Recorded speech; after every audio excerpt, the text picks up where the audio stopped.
ये जो सजावट है इसका बहुत खूबसूरत है। ये देखिए प्लास्टिक के बोतल को किस तरह से ये लोग मतलब रीयूज़ किया है।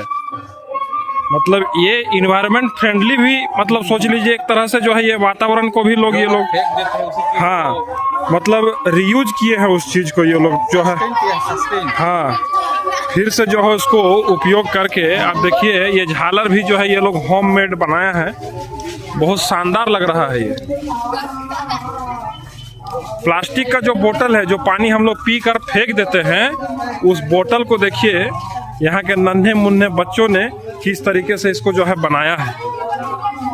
बहुत सुंदर प्रयास है ये, हमारे प्रकृति और हमारे वातावरण के लिए भी जो है ये बहुत ही बेहतरीन जो है उदाहरण के तौर पर हम लोग इसको जो है ले सकते हैं।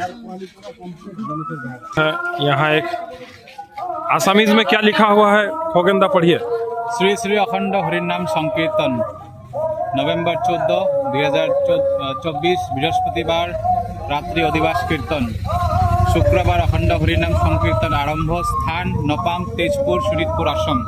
चलिए, तो ये आसामीज में पूरा लिखा हुआ था, लेकिन हमारे भैया ने इसको जो है पढ़ के इसको सुनाया। आप लोग भी जो है इसको समझ चुके होंगे अभी तक।